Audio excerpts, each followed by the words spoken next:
Hi, Seth. How you doing today? Hey Barry, I'm good. Yeah. Thanks for joining us. I'm happy to be here. Yeah. So, Seth, could you tell us a little bit about what you're doing now, just so we have context for the conversation that follows? You work as a hospice, right? No, Not hospice, sorry, a chaplain. yeah, I'm a chaplain at a level one trauma center. Uh-huh. Okay, and you're a Zen priest. Yeah, Yeah. Okay. through Um, Matsuoka. what's that? Through Matsuoka. Yeah. So, can we talk a little bit about you growing up? Where you grew up, what your family life was like, any sort of religious background you have? Yeah, okay. Well, I had kind of a weird childhood when it came to religion because my mom she considers herself a mystic. She's a Christian, but Okay. her Christianity doesn't fit any kind of Christianity that, is an actual like kind of Christianity. So when we were kids, I didn't really understand why we would always get kicked out of all the churches that we would be a part of, Okay. you know? And so, my dad is agnostic. He doesn't really even think that it's important to think about religion. He thinks it's a waste of time, so we were kind of like between those two extreme poles. And whenever I, got kicked out of the last church when I was a kid, I finally asked the pastor, like, why does this keep happening? And he basically said, this is what Christianity is. Either practice that or get out. And so I got out and I started practicing Zen. So they would actually kick you guys out, like disinvite you from coming. Yeah. How old were you when that last one was? I think that last one I was maybe 10 or 11. Mhm. And like, what would she do? She would just speak up. What's her interpretation of Christianity? And I think it usually came through us as the kids, like at Sunday school and stuff like that. Like, because we'd be talking about the stuff that we were raised to believe and didn't know that it was, I don't think my mom was like what about flaunting any of gnosis? that faith. Oh, yeah. Yeah, like we believe in reincarnation and stuff, and they would be like, "What? The devil?" Especially here in Texas. Hmm. You were born and raised in Texas. No, I was born in California, but we moved around a lot when I was a kid because my mom was connected with the military, and then Hmm. we settled down in Texas when I was about 9 or 10. And your parents stayed together through your childhood and teenage years. Yeah, they did. Hmm. And so you believed in God as a growing up as a child, then. Yeah, yeah. Mhm. Um, so would you characterize your childhood as a happy one or was a serious one? It was a. Sorry, I didn't mean to interrupt. That's okay. This is your party. Go ahead, please. It was a. It was a very, very happy childhood, I think, but I didn't think I realized it at the time. Uh-huh. you know, I thought it was a very dark one, but it was not. Hmm. What aspects seemed dark to you at the time? Um, my uncle shot my aunt and then shot himself, and we my mom took in all the kids who were very troubled at the time, and Hmm. it was just a huge change in my life going from 2 kids to like 12 kids. And I just, and then my dad got real sick, and there was just a couple, I lost my faith, you know what I mean? So there was like some things that happened that seemed huge at the time. They seem huge from my perspective now as well. Did you how old were you when he shot your aunt and killed himself? Guess it was right between first and second grade. So really young. So you got a really huge dose of impermanence at a very young age. Yeah, I really remember like when they took us there, there was all the police tape and everything, and my parents were freaking out. And so I just kind of wandered around to the backyard, and I had given them this like rabbit. I Hmm. remember I gave my aunt a rabbit, like pet rabbit, and the dogs were like ripping it apart. And I was just back there looking at its head and looking at its eye, and there was all these flies on its eye. And it was the first time I think I really like realized I was gonna die. Hmm. And this and um and at that point, were you thinking about religion? I mean, how did this tie into your experience or understanding of religion? Yeah, I turned to Christianity really fully at that point, and I think that was why I ended up burning out from it, because I was like, wow, I really need to get, into my faith and really find peace there because of what's happening, and then ended up losing the whole thing. So it was like, like I was very angry and very dark for a while, and I think that Buddhism helped me find what I was missing, what I lost, just in a different way. When you were kind of in your Christian phase, did you have any experiences that you would consider like the Holy Spirit or any sort of kind of mystical connection? Yeah, I've always had my whole life like really weird kind of experiences that I guess I would classify now as kind of like mystical experiences, but I don't really talk about them that much because I feel like that was my next question, so I want to ask. But that kind of probably kind of reinforced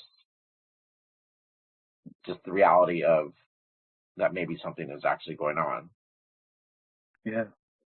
Yeah, I don't think I ever was in danger of being an atheist of any kind. I always felt like there was something. Yeah. So in your in your teenage years, when you kind of left your Christian faith, what did you go straight to Buddhism? Did you go through a period of searching, or what was that period like? Yeah, I was always drawn to Buddhism. I would see the pictures or see it in movies or a Buddhist monk, like, singing or protesting or something. And I had this weird, really powerful draw to it. But I remember reading the first book my parents got me on Buddhism was a book about like all Jesus's quotes and Buddha's quotes like next to each other. And I thought that was super cool. And then the second book I got on Buddhism was all about, I think maybe, oneness, but it was like, it was written real weird. And it was talking about how the mom had died and been reincarnated as the fish that the son was like feeding to his dog. And, and there was this whole, and as a kid, I was just like, this is crazy. Like, this is way crazy. Yeah. So I kind of stepped away from Buddhism and got way more into Taoism for a while. And then through the storytelling in Taoism, I kind of got really drawn into the Zen stories and came from there. So when you were saying you were into Taoism, was this mostly reading? Did you do any practices? Did you do Qigong or Tai Chi or anything like that? Yeah, I was real into Kung Fu I've been doing it for almost 20 years now, I guess. And so there was a lot of that, like Qigong and the like breathing through the Dantian and like the different like, chakra points and things like that. So I think I did do Tai Chi for a little while, but it was more Chan style, which was not really like oriented on more of the religious stuff. It was a little bit more like physical. So, and I did Tongbei, which had a lot of Tai Chi and Taoist stuff in it. So I think I was practicing it in that as close as I could. It's not like you could find a Taoist teacher in Texas. Right. Your Kung Fu teacher, would he kind of sprinkle in kind of mystical, spiritual things into the class? Yeah. He practices under some Tibetan teacher, but all of my life he was studying Zen under a priest. So, and he taught meditation and Zazen to his like more senior students and stuff. And it was all in through the training because it was more traditional Kung Fu, so he's a Chinese teacher. So it's like, he's culturally Chinese. Yeah, I believe so. But Asian, one way or another. Yeah. And interesting. Did you ever get to participate in the Zazen, the meditation sessions? Yeah. Yeah. He would have you. Go ahead, please. Oh yeah, it happened with him. He would teach like sitting to his more senior students, but at the time I wasn't really an advanced student, so I didn't get to do a lot of the like big sitting things. But when I went to Naropa for college, we did a whole bunch of those meditation retreats, and, sessions and things like that. And there was the whole like Shambhala curriculum that they like weave through there because it's kind of like a cult, and it's a whole thing, Did do you like how how much of that teacher's influence do you think was in your life that led you towards like Naropa University and Zen and practice? Do you think you would have found it anyway, or do you think that was kind of the key? Hard to I say. think, it all kind of came together at the same time in my life, but I was already looking for it. I think I came to Kung Fu because I was already looking for Zen. Right. In a way. I just didn't know, but I think I'd have found it anyway. Yeah, I mean, so it was like you were drawn to him because of the spiritual element of the practice. Yeah. And so, I mean, at this age, did you have any kind of driving, kind of great doubt, like, why am I here? Why do we die? Like, do you have any of those kind of questions that kind of really drove you? Yeah, I was, the first question was like hell. That was what really kind of pulled me away from Christianity. I just couldn't accept it, and then it kind of became about death. I was so terrified, and I still am very scared, but it was a lot different back then. It's a lot more peace about it now, the fear of losing your loved ones and of dying. And I just, I wanted that relationship with the sacred that I had before. I was looking for that. And so I imagine that's a big reason why you picked Naropa University. Yeah. Undergraduate. Yeah. How did you know about it? Like, how did you discover it?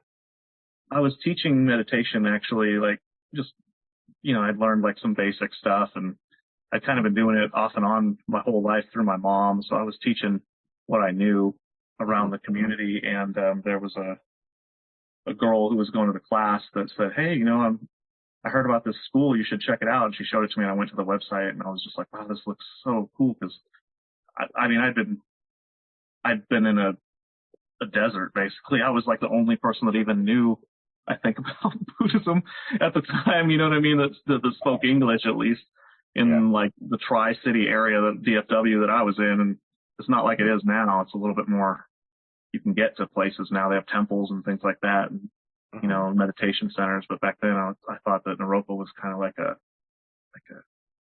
special kingdom. So is Naropa, is it an accredited? I've never really understood. Is it like an accredited university? Do you get like a real bachelor's degree there, or how does that work? Yeah, I mean, I did, but it kind of goes in and out. Like apparently it loses its accreditation, and then it gets it back, and then it loses it and it gets it back. So it's always kind of like on the edge. So it really depends on when you go there, which I went there when it was accredited, so I'm good. Sneak right in. So your mom, so you meditated as a kid with your mom then? Yeah, all my life. My mom even tells this story, like she met my dad on the run from the law, and she was in jail pregnant with me, and she tells me the story about how she was, teaching the prisoners how to meditate and stuff like that. So I think I was doing it in the womb. Was she kind of a hippie, or? No, she was a very, very angry orphan. Okay. But, she'd been molested and abused and just tortured by Christianity all her life. And I think that she also didn't want to give up her faith, but had to find her own way to it. So when you're at Naropa University, was that just like a paradigm shift of, because, growing up in,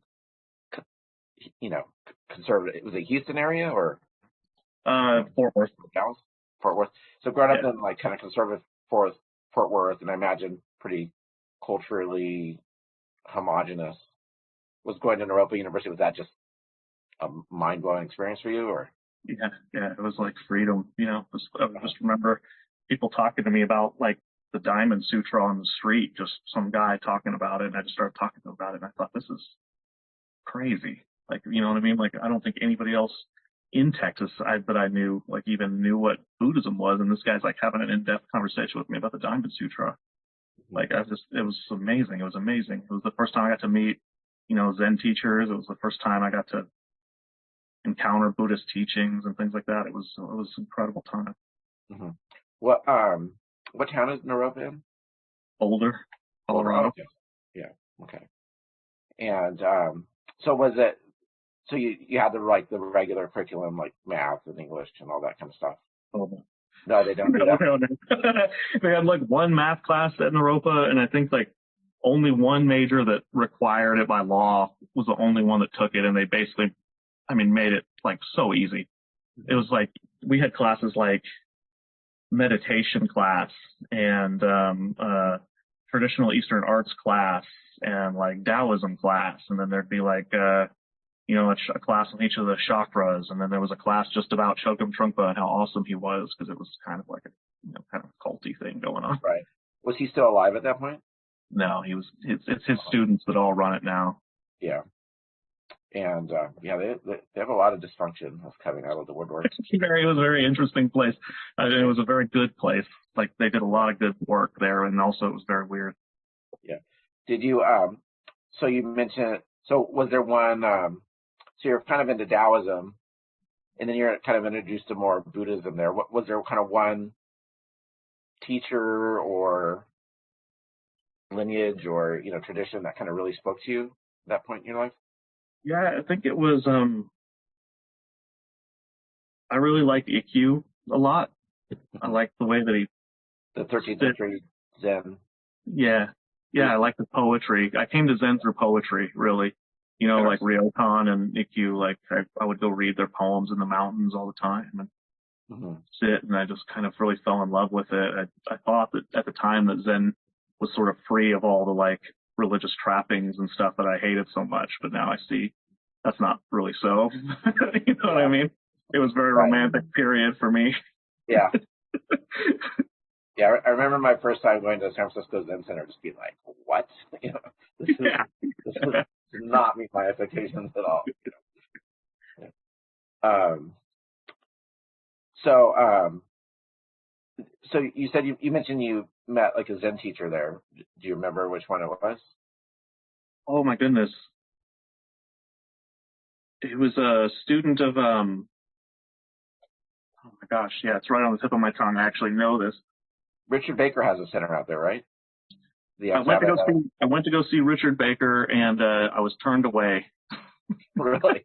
Yeah, they said he was too busy to receive any like pilgrims, and like they were busy like working on the some feud. It was like a lawsuit between him and some other new Tibetan temple over land that like shared back there. But there was another guy who was teaching at the time. He was an older man. He was teaching Zen at the school, which apparently Daiho, the guy in our lineage, my teacher's teacher, he apparently taught at Naropa too a while. I didn't know that. But after him, there was a guy who studied with the real famous white guy that wrote the 5 Pillars of Zen, or wrote the what? 5 Pillars of Zen, I think is what it's called. Oh, you mean Capello? 3 Pillars of Zen? Yeah. I think it was one of his students that was teaching there at the time, and then there was another temple down the way too from a Korean teacher. I met both of them. Would you go join their sittings or retreats or anything? Yeah. And also I took their classes at Naropa, which were basically just Zen retreats and stuff like that, really, anyway. And then were you pretty much hooked at that point, or were you still kind of searching around? No, I was hooked. I thought I was going to be a Zen monk in a temple. I probably would have, at this point in my life, I would have tried to find something like what Maito Moore's got going on and just like disappeared into that for the rest of my days. But I fell in love in college, and I just decided that I didn't really want to be a monk anymore. So then I was like, what am I going to do with my life? And that was when I took a class on dying and talking to people who were dying. And that's when I found out about chaplains, and I went from there. What was your major when you're at Naropa? Or do they have majors? Religious studies. Religious studies, okay. Yeah.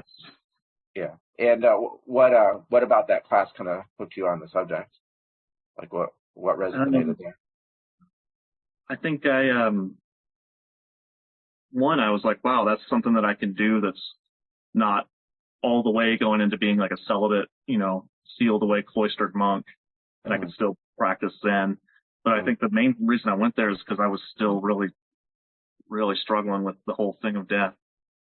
Really bad, the existential grapplings. And I just thought maybe if I throw myself right into the fire of it and I help other people die, maybe I'll find some mercy that I need, And what were the steps to to become a chaplain from that point? So you graduate, you have a girlfriend. Yeah, What were the next steps from there? it was actually, I mean, it was kind of, I got really lucky or really blessed, however you want to like think about it, because I probably should not have ever made it this far.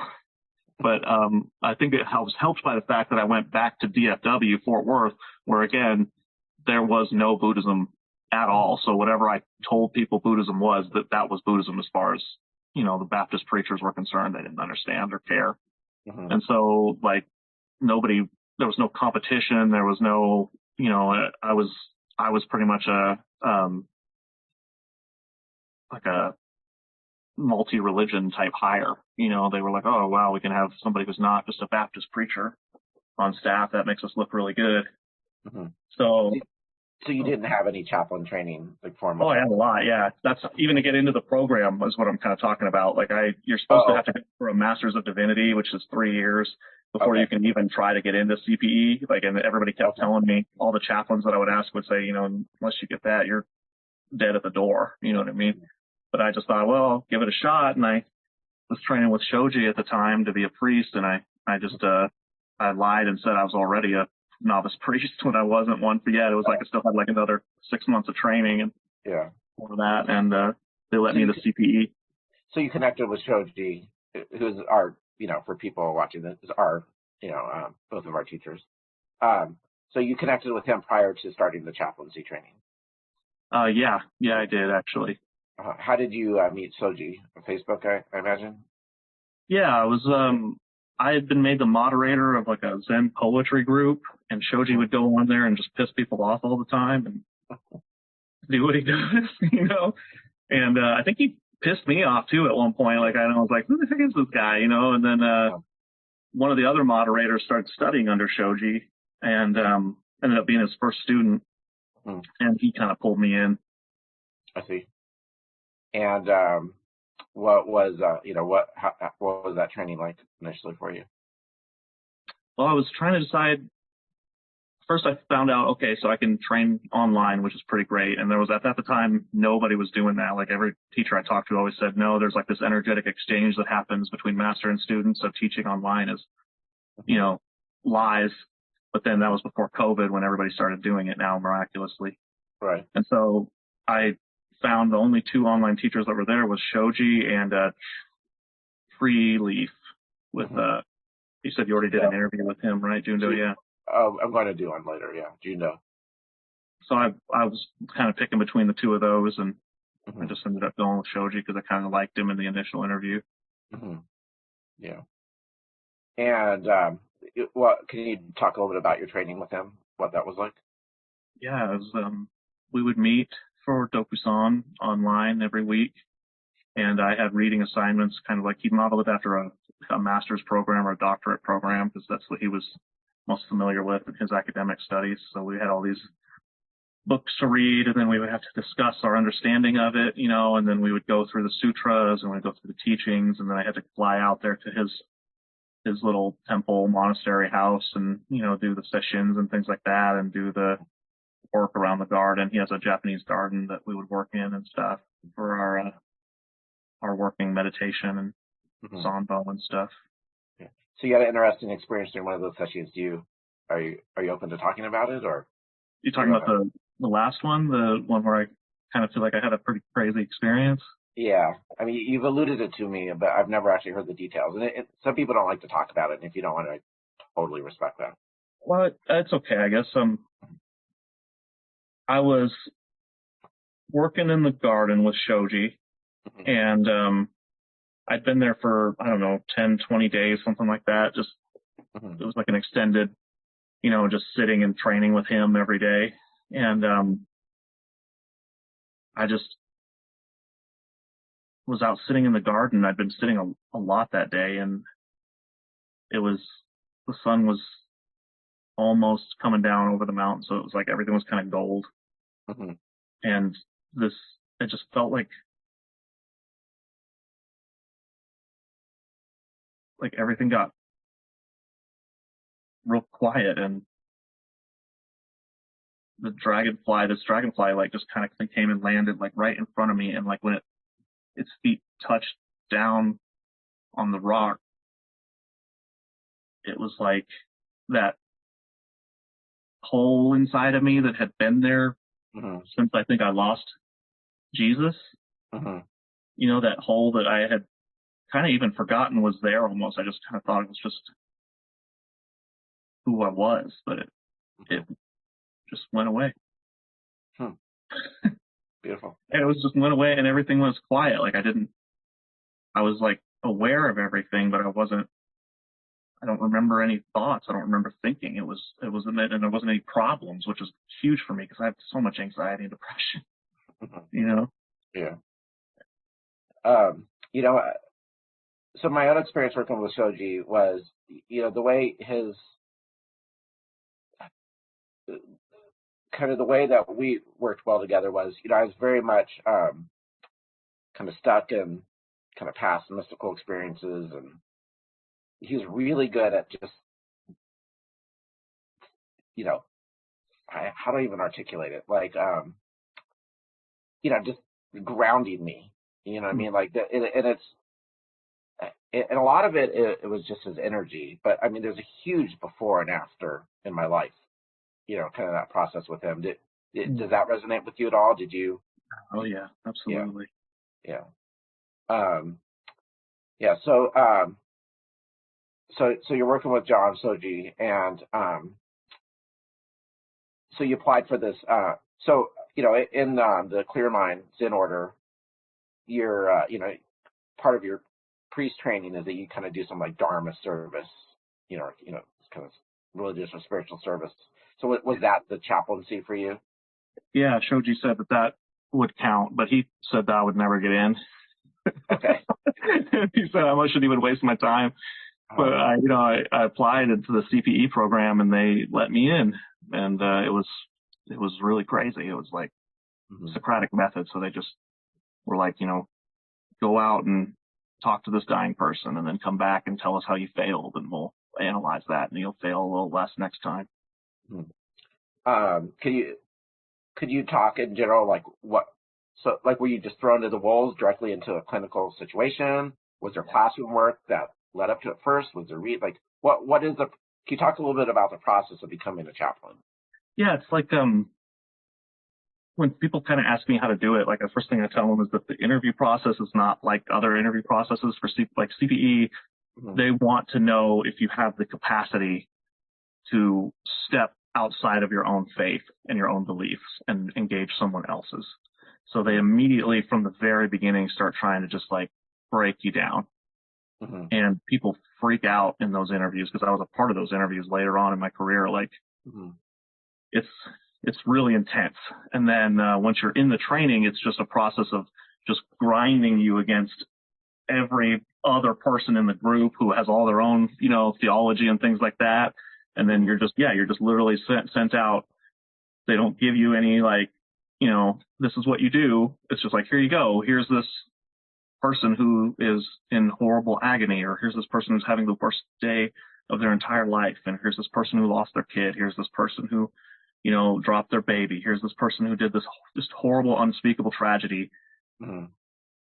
What do you do?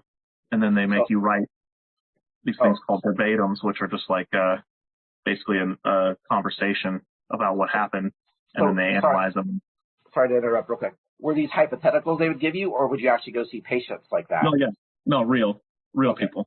Yeah. I made some terrible, horrible mistakes, and they just used the people like guinea pigs for us because it was a learning hospital, and that's I mean, it was real. And so the analysis of your interaction with them comes from the verbatims. Yeah, from the verbatims and from the teacher getting to know you and kind of understanding what your issues are, because they really like hammer on you being, you know, when it's like congruent. They want you to be congruent with what you really believe, because they feel like if you don't have the capacity to deal with your own stuff, your own darkness, then whenever you're trying to deal with these patients and something hooks you, something reflects something in you that triggers you, you're not going to be able to stop from doing some serious damage. You know, because we're not there to try to preach or convert or fix anything. What would you say the role of the chaplain? If it's not those, what is the role of the chaplain? I think that one of my teachers said it best when he said the role of a chaplain is to create a space that is safe and reflective that the other person can fill with their sacredness and what they need and their pain, whatever they need to fill it with, and then be able to look at it and help them find their own answers, get a hold of their own spiritual resources. We're like fingers pointing at the moon, you know. Would they give you any practical advice, such as, you know, don't mention this, this is how you approach somebody? I mean, so there was like that type of training, right? It wasn't like, here's your first day, go into this room. I mean, no, it was like that. They didn't give it to you in the beginning. They make you do it, and then you come back, and then they make you an example of everybody else for everybody else in the room, and they say, this is why this didn't work. Do this instead. Interesting. That's very much kind of like the Japanese Zen training. Yeah, I kind of saw a lot of similarities. Yeah. So did you come in with a cohort of people that all came in together as trainees at the same time? Yeah. What percentage of those do you think lasted, you know, from the first day to maybe a year afterwards? Out of the original, I think it was like 16 people. I think 3 of us still practice chaplaincy. The Adventist who came because she had been broken by her church. Her church had just done unspeakable things that I won't even share here. And she was trying to keep from losing her faith. She still practices. And then the Catholic whose mom had been denied communion for like 20 years because her husband left her. And he came because he was trying to make peace with, I think, the rituals and things that his tradition is burdened by, and how to like navigate that and make sense of that, and me. And then the other ones, I think, all burned out or left, either in the program or soon after. It's got one of the highest burnout rates of like any career. So your initial motivation was to be kind of end of life chaplain. Were you thinking you were going to go to a hospice, or what? Was that kind of your goal? Yeah, I originally had been told always that by any Buddhist teacher that I talked to who had any experience with chaplaincy, they always said that Buddhism ends up in hospice. In every culture, they said that's where Buddhism makes its money. And so I assumed that's where I was going to be, but hospice chaplaincy it's not very fun. Not because of the people that are dying, but because of, that's not fun. But what's really also a problem about it is they just really abuse you schedule wise. Like, you have to just be on call 24/7, basically. You have no life. And I also really kind of fell in love with trauma and like the emergency room and the energy of that and the excitement of that. And, just the teams working together in the hospital setting. I just feel like it's a very sacred place. Like, things happen there that are almost like the Zen stories that I used to read. I don't feel like that happens in other places in real life, but there, like, we can't cover it up and we can't hide from these sort of primordial things. And so you go through your training. Is there, like, at what point are you a chaplain? Like, is it a multi-year process? Is there, like how do they evaluate you? How do you be? So you walk in the door, you're a training chaplain your first day. Like, how do you actually become a chaplain from there? Yeah, they have levels that you accomplish. So you finish a unit, what's called a unit, which is a certain period of time of training, and then you have to be evaluated, and you have to pass from your teachers, and then you have to go to other chaplain teachers, and they evaluate you, and you have to pass all of them too. Kind of like, almost like moving up ranks in Buddhism kind of thing. That's what it really felt like to me. You go into these tiny little rooms, almost like Dokusan, and they have these real like intense things where they try to cut you up and try to find places in you that are undeveloped weaknesses that are going to hurt people, and you just have to. I took myself. I have 8 units, so it took me about 2 years of residencies before I was ready to finally just work as a PRN chaplain, which I did for another like 4 years before I finally. What does that stand for, PRN? That's when you're just on call. You're just on call, like anytime, all the time. And so during the first 2 years before the PRN, are you paying tuition?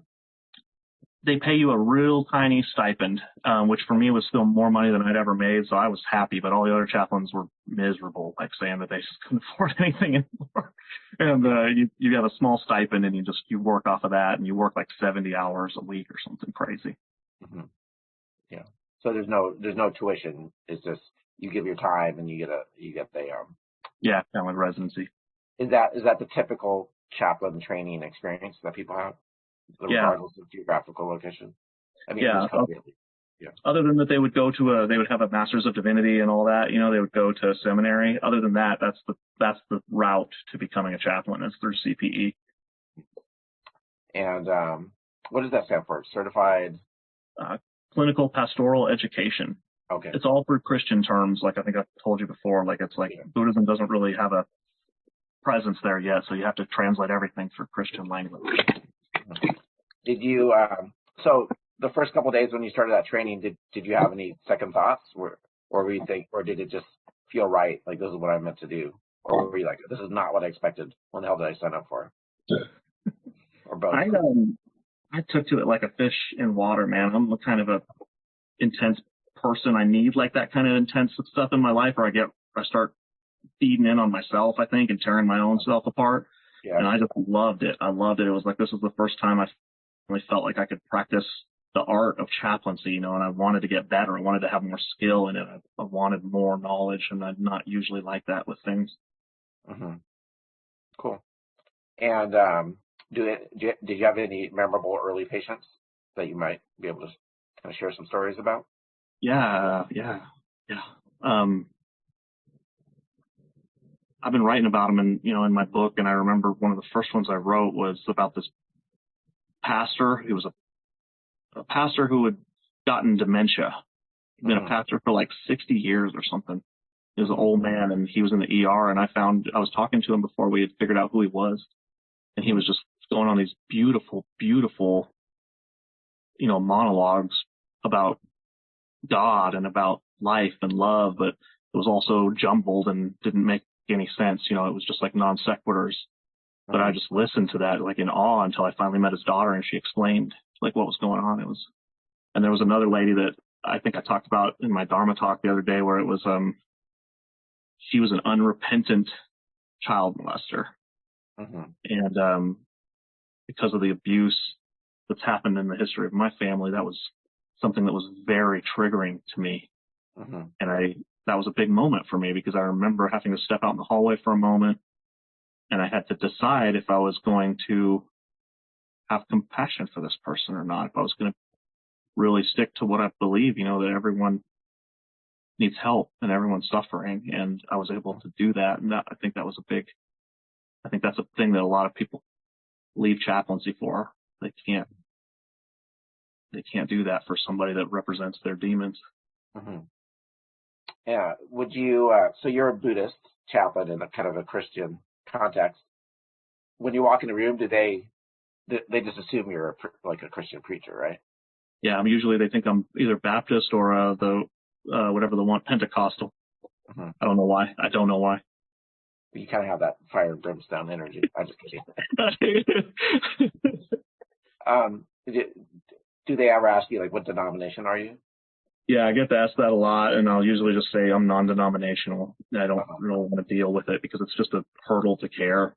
And they don't want me saying that I'm a Buddhist priest unless it's useful for that patient. They usually don't want me to, because it's like you get kicked out immediately.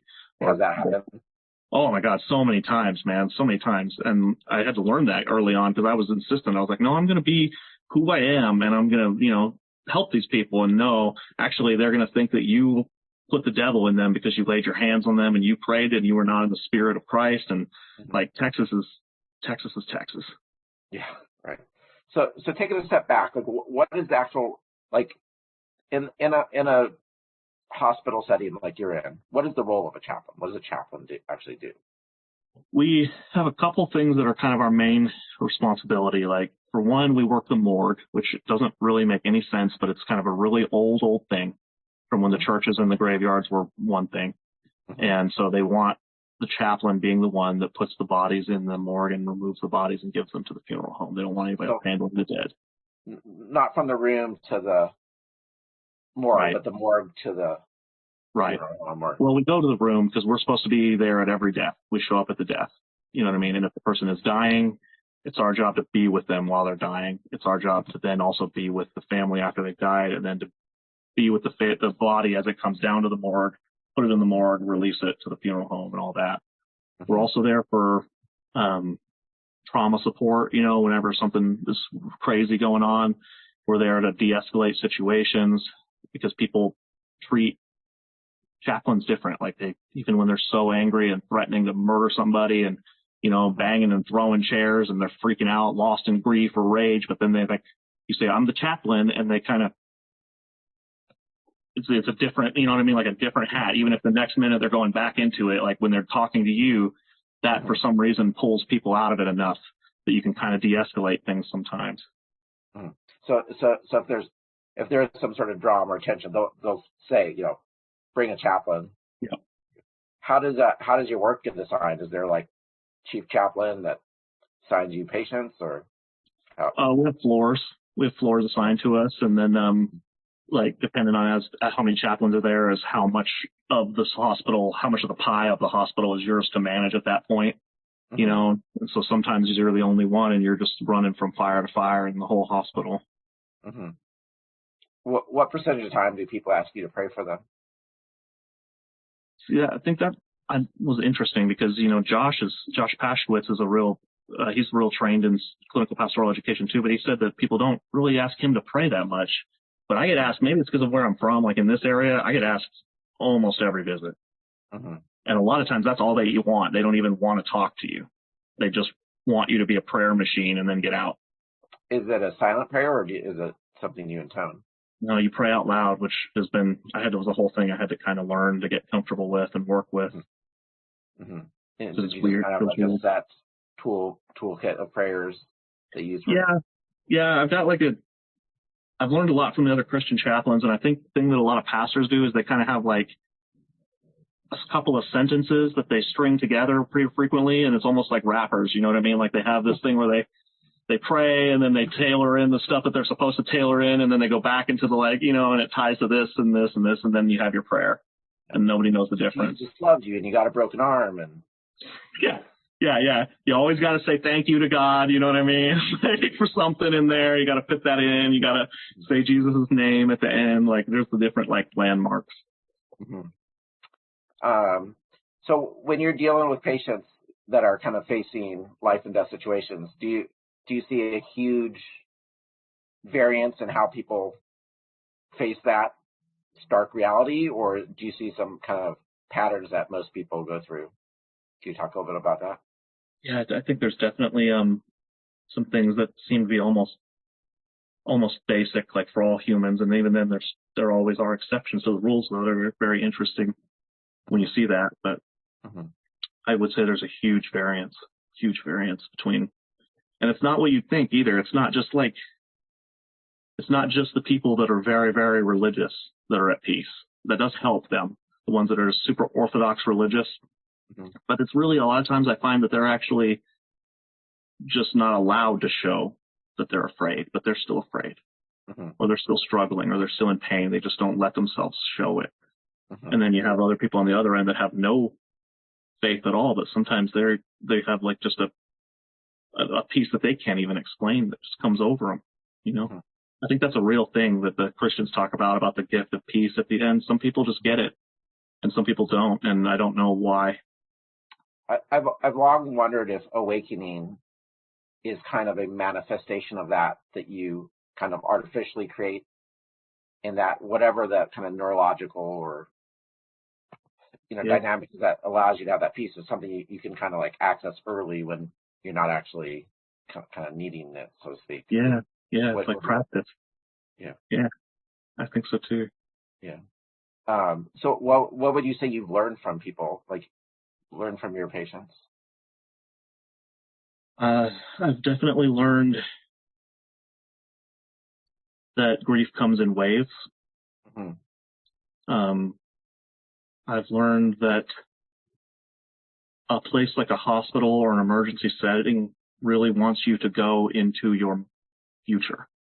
You want to go into what's going to happen, and it feels really useful, but it's not. It's not. It's a waste of your energy, and really you have to cross bridges as you come to them, which is so hard to do. But that's what I try to get people with me. I'm like, we're going to stay here. We're not going to go into what if. We're going to, if they're going to die, we'll deal with that when they die. Right now they're alive. Right now we're holding to that. We're going to be here. And that is that for the family members or the staff or all the above, or even the person dying? Yeah.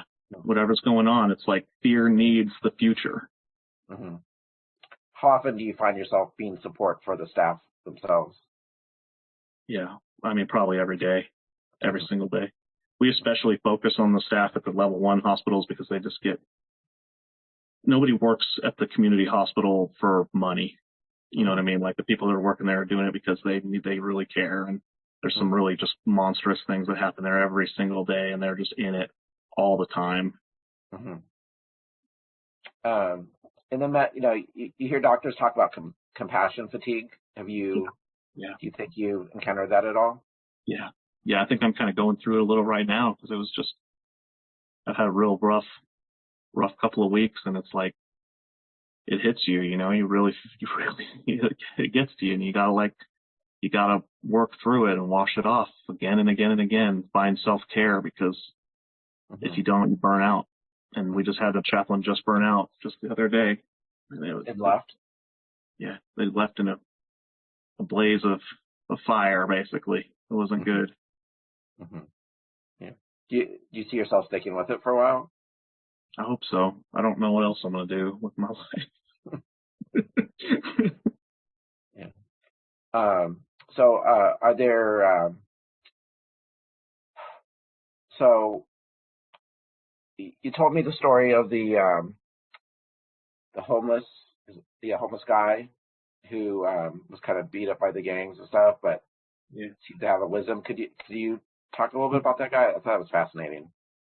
Yeah, there's a guy. He's homeless, and he comes in, pretty frequently, and he doesn't really talk at all, and he gets beat up a lot. I don't know if he's made somebody angry in Fort Worth. We got a lot of gangs and stuff. I don't know if he has made some enemies on the streets or if he just, because of who he is.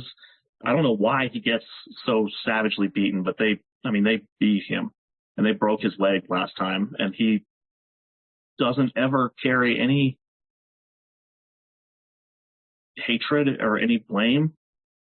This guy's like really, all he does is read his Bible and look out the window, and he'll talk to you, but it's kind of like the things he says are just, they don't seem like they have anything to do with what you're talking about, but they kind of do in a way a little bit. I kind of find myself thinking about it later on. He's that kind of like sage type archetype guy. And and he talked to me the other day. I wrote a story about it, and it was like he said some stuff that was like, it sounded like a Buddhist sutra, like he was saying, but it was all Christian language, but he was talking about getting past the ego. And can you remember any of it? I know I'm kind of putting you on the spot. Yeah. Sorry. I remember it really stuck with me when he said, I'm free. I'm free. I'm finally free to be able to because I was trying to get him off the street. I was trying to figure out how to get him off the street with the caseworker. And he was like, I want to be here. I like it here.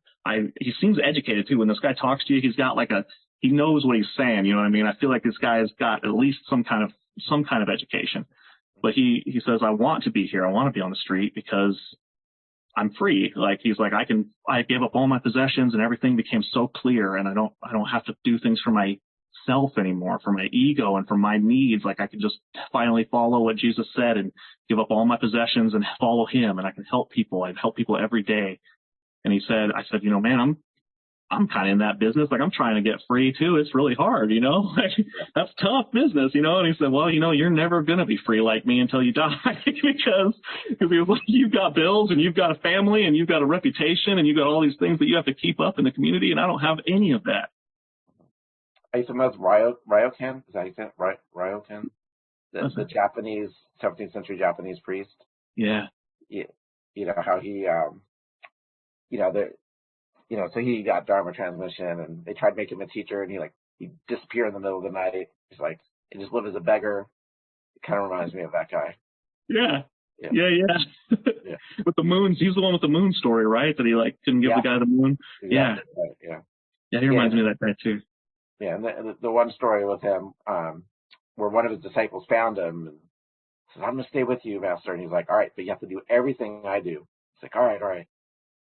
And then soon after that, they're walking down the street and they find a corpse that had some food. So Roshi sits down, starts eating the food, and is basically next to the corpse, pulling the food off the corpse, eating it. And I think his student throws up, and he's like, "All right, you're done." Yeah. Yeah, I think trying to follow that homeless guy around for a day might be kind of like that. Mm-hmm. So, hearing about that guy, I mean, clearly he's probably, touched some sort of awakening. I felt like it. Yeah, he has that energy, that weird energy you can't explain.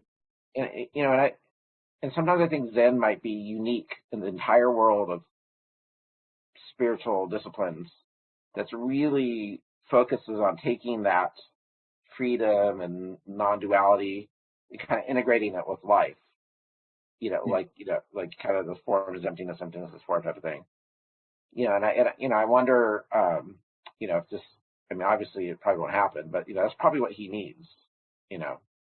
Some way to kind of ground that freedom with reality somehow.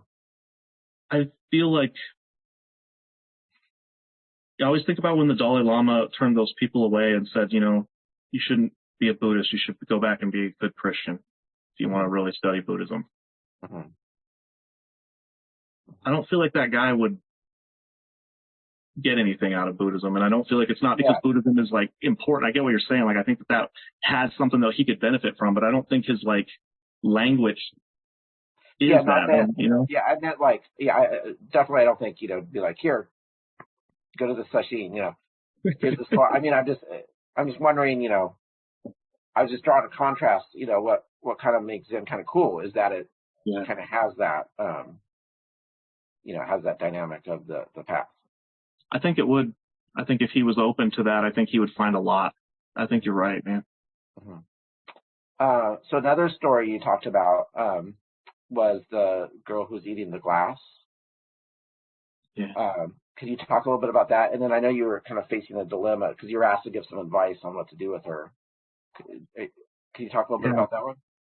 I have to speak kind of generally about it because I can't really, give away any specific stuff about that. But there is a disease, a mental disease that makes people eat things. Mm-hmm. And sometimes the things that they eat are not good. Mm-hmm. Not good. Mm-hmm. And I kind of have made sort of a little bit of a connection with this person because she's come to the hospital so many times. Mm-hmm. And she always has to come back, and she knows she's going to have to come back. Mm-hmm. And that is kind of it's a different kind of thing, when you're sitting with somebody that knows what's happening to them and can't do anything about it, than mm-hmm. somebody who is searching for something or trying to figure out something or is trying to fight or avoid something. It's sometimes it's almost it feels kind of Zen to me, when the people are this is what it is, and I just have to be with this somehow. Mm-hmm. Yeah. So you got transmitted with Shoji. You became a full priest. I know you have a couple students, but you're also you're kind of continuing on your practice with kind of the White Plum koan work, right? Yeah, with Russ. What? So first of all, what are all the answers of the koans you've done? No, I'm just kidding. What can you talk a little about that? That process, how you got into it, what it's been like for you. Russell Mitchell is my teacher. Neighbor kids are kind of going crazy. Go ahead, please. Russell Mitchell is my koan teacher, and he got transmission from Shoji, the same time as me. We were both students under Shoji in Matsuoka lineage. And I wanted to learn about koans. I wanted to learn how to use koans, and things like that. And I also wanted to be kind of associated with, another lineage, because with like a lot of these Western Zen lineages kind of evaporate away sometimes. And I need something pretty solid to like prove to the hospitals that are all Christian based that I'm who I say I am, So I just thought it'd be a good idea, and I wanted to learn how to have koans anyway, so that I have something more I could add in the tool belt to teach. And Shoji was kind of like not really super happy about it at first, but then I think he understood and he was okay with it. So I study with Russ, and it's so cool when I get to do like one of those famous koans, that I've read about since I was, really young. And now it was like just always so wild and didn't understand anything that was going on in it. And now I actually can like say an answer that gets accepted. It really feels great. Do you, how do you feel like it's kind of changed the texture or dynamics of your practice? Yeah, I really like the way koans kind of help you figure out what is actually happening in this situation, what's important and what's just stuff that you can just, you know what I mean? Like, this doesn't matter, and let this go. And that's been pretty huge for me, especially like when I'm working in the ER and stuff, or when I'm home and I'm just having a panic attack, or I'm like screaming in the shower because something was so awful. And it's like, okay, what's really happening right now? I think I was talking to Dosho Port one time about koans, and he said, in the shower we say, "Where is Mu?" when we're reaching for the soap bar, when we do that, and it's like, I feel like koans have helped me at least be able to just really grasp onto what's essential and what's really happening and just deal with that. And when you do that, you can really get through a lot that you don't think you can, because I think there's so much that's just not necessary to suffer under and deal with. There's so much that we just grab onto and take on that we don't have to. Great. Well, is there anything else you'd want to talk about before we wrap up here? Well, that was a lot. Thank you so much for letting me just talk about my life. Yeah, it's fascinating and touching. I really appreciate it. I hope so, man. Thank you so much. Yeah. If people wanted to kind of connect with you about the chaplaincy or always teaching, or what's kind of the best mechanism there? Is it Facebook or? Yeah, I think Facebook is kind of what I use as my teaching platform as a priest, and so I think probably reaching out to me there would be fine. But I'd be happy to give them my email or my phone number, whatever they're comfortable with. I'm not really interested that much in taking on students. I don't really think of myself as like a good teacher. I don't understand enough about Zen, really. I'm not a great priest, but I think I'm a pretty good chaplain, and I can definitely help you down that path, you know what I mean? And I could definitely point you to some really good teachers, but probably Barry could do a lot better than I could in that regard, both in teaching and in like pointing you to a good teacher. I was like, Barry who? Oh, wait, not me. You know way more than me, man. Maybe some book learning. Cool. Well, I really appreciate the time. Okay. Thank you. Later, my friend.